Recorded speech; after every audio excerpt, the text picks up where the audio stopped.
చిన్న ముఖాముఖి ఏర్పాటు. మైక్ ఇవ్వండి అమ్మా నవదీప్ గారికి. సో సోషల్ మీడియాలో ఆస్క్ ఏ క్వశ్చన్ అని కాంటెస్ట్ రన్ చేయడం జరిగింది. మీరు కూర్చోవచ్చు, మీరు అంత రెస్పెక్ట్ ఇవ్వాల్సిన అవసరం లేదు, మీరు కూర్చున్నా చాలు మాకు. సో ఆస్క్ ఏ క్వశ్చన్ అని కాంటెస్ట్ రన్ చేయడం జరిగింది. సో అందులో 3 ది బెస్ట్ క్వశ్చన్స్ని మేము చూస్ చేయడం జరిగింది. సో దానికి మీరు ఇప్పుడు ఆన్సర్ చేయాలి. ఆ క్వశ్చన్స్ స్క్రీన్ మీద ప్లే అవుతాయి ఇప్పుడు. మా ఆ questions on screen please.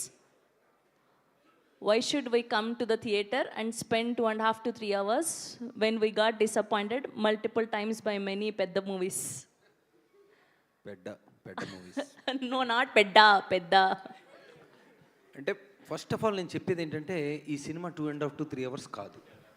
Okay, 2 hours 4 minutes. Okay, answer number 1. Number 2, ఎందుకు రావాలంటున్నాడా థియేటర్కి?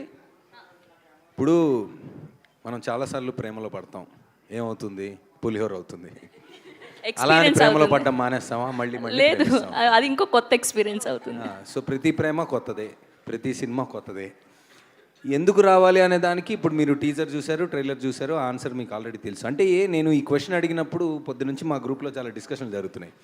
నాకు వచ్చే క్వశ్చన్ లాంటివి మిగతా వాళ్ళకి ఎందుకు రావట్లేదు అని doubt. Because you are our love guru అని కాదు, లవ్ గురు అని కాదు, అంటే ఒక తుంటరితనం నాలో ఉంది అని తుంటరోళ్ళే ఎక్కువ నాకు రెస్పాండ్ అవుతూ ఉంటారు మీలాగా కదా. ఇది నా క్వశ్చన్ కాదు. అదే సో టు ఆన్సర్ అని పేరేంటి? ఐడి కూడా ఇచ్చారా? ఐడి చెప్పాలి, లేకపోతే ఊరుకోరు. ఇచ్చారా ఐడి? ఐడి ఇవ్వలేదు, స్పెషల్గా మీకు వాట్సాప్ చేయమని చెప్తాను. ఎందుకు రావాలి అంటే మ్యాటర్ ఉంది. ఆ మ్యాటర్ ఉందనేది మనం ఎంత సినిమా రిలీజ్ ముందు వేసుకున్నా మన దండోరం మనం వేసుకున్నట్టే ఉంటుంది. సో దానికి ఒక రకంగా ఏం చెప్పాలంటే ఏ సినిమా అంటే ప్రొడ్యూసర్ యాంగిల్లో చెప్పాలంటే సినిమా రెడీ అయిన దగ్గర నుంచి ఒక 100-150 మందికి మామూలుగా సినిమా దాచుకుంటూ ఉంటారు రిలీజ్ డే వరకు. మహా అయితే 1 day ముందు ప్రీమియర్స్ వేస్తుంటారు. కానీ మా ప్రొడ్యూసరు మొత్తం అందరికి చూపించారు. అంటే యాక్టర్స్ ఫ్రెండ్స్, మీడియా, పిఆర్, చాలామంది ఇన్ఫ్లుయెన్సర్లు ఇలా షోల మీద షోలు వేస్తున్నారు. ఎందుకంటే ఆయనకు అంత ధైర్యం ఉంది. సో తీసిన వాడికి, డబ్బులు పెట్టిన వాడికి అందరికంటే ఎక్కువ టెన్షన్ ఉండాలి. ఏంటి పరిస్థితి, వస్తే ఎంత వస్తాయని. సో మా వాళ్ళకి ఆ గొడవే లేదు, అందరికీ చూపించారు సినిమా ఈజ్ బాగుందని అందరూ చెప్తున్నారు. ప్లస్ నేను కొత్తగా ఒకటి గమనించానండి. అంటే అందరు సినిమాలు బాగున్నాయంటారు, అందరూ ఇదిగో చూడండి అదిగో టూ మచ్ ఉందంటారు. జనాలు అంటే ప్రేక్షకులు ఈ రోజుల్లో ఎలా ఉన్నారంటే ట్రైలరు టీజర్ చూసిన తర్వాత ఓకే చాలే మాకు తెలుసు ఏముందో అని ఫిక్స్ అయిపోతున్నారు.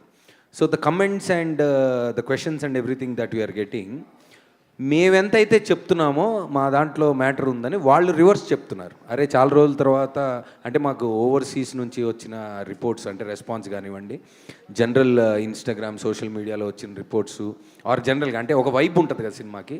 సో మేమెంత ధైర్యంగా ఉన్నామో ఒక ట్రైలరు టీజర్ చూసిన తర్వాత అంటే ఇండస్ట్రీ వాళ్ళు అనుకోండి లేదా కామన్ ప్రేక్షకులు అనుకోండి, ఏదో మ్యాటర్ ఉందబ్బాయి దీంట్లో అని ఫిక్స్ అయి ఉన్నారు. సో మీకు కూడా అలా అనిపిస్తే రిలీజ్ ముందే ఫిక్స్ అయ్యి రండి, లేదంటే రిలీజ్ అయిన తర్వాత చూసిన వాళ్ళని అడిగి అప్పుడు ఎలాగో వస్తారు కాబట్టి ఇంక మీ ఇష్టం. ఇగో తమ్నేలలో నేను అడిగినట్టు వేయకండి ప్లీజ్ దయచేసి. మళ్ళీ అది ఆడియన్ క్వశ్చను అది. Okay, next question please. మూడింటికి నేనే ఆన్సర్ కాదు కదా.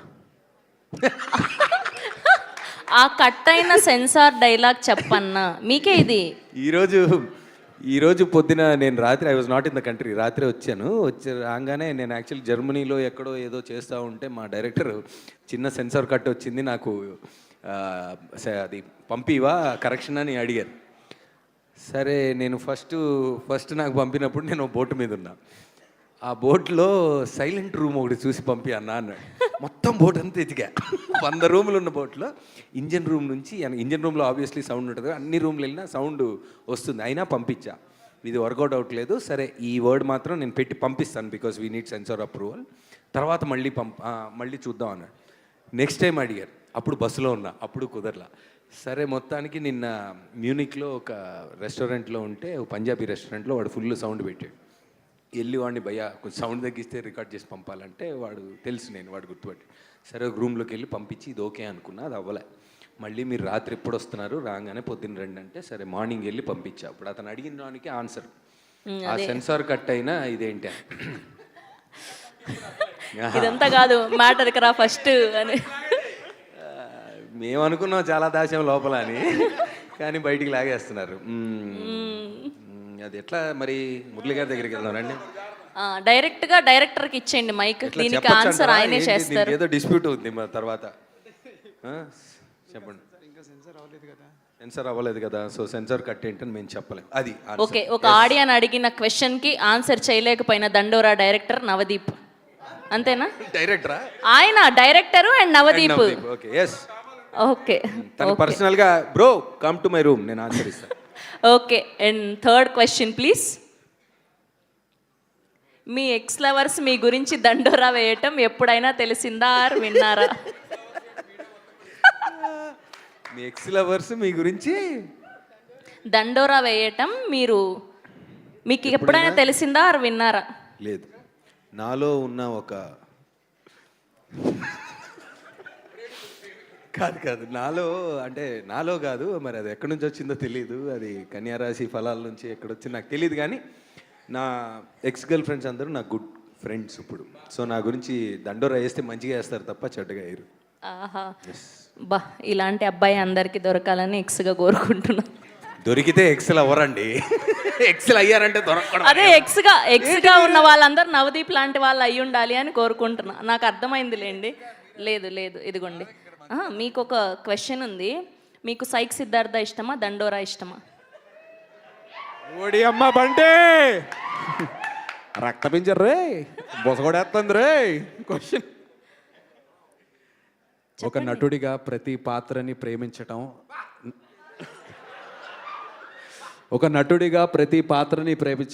నా యొక్క వృత్తి ధర్మం. సో నాకు దండోరాలో విష్ణు ఎంత ఇష్టమో సైక్ సిద్ధార్థలో సిద్ధార్థ అంతే ఇష్టం. నిజంగా ఒకసారి గట్టిగా చెప్పట్లండి. ఒక నటుడు ఇలాంటి ఒక మాట చెప్పినప్పుడు దాని ఇన్స్పిరేషన్గా, మోటివేషన్గా, యాస్పిరేషన్గా అది తీసుకోవాలి. అర్థమైంది. చాలా చిక్కటి థ్యాంక్ యూ శ్రవంతి గారు. ఇంతకు ఏదో అన్నారు ఎక్స్ అని, ఏదో అది ఏదో మిక్స్ అయింది లేండి. పర్లేదు, నా మనసులో ఏముందో అందరికీ అర్థమైంది. Thank you so much. So ఇప్పుడు సైక్ సిద్ధార్థ నుంచి మా యామిని గారు ఈ టీంని విష్ చేయడానికి వచ్చేసారు కాబట్టి, సో యామిని గారిని గట్టిగా చప్పట్లతో వేదిక మీదకి ఆహ్వానం పలికేస్తున్నాం.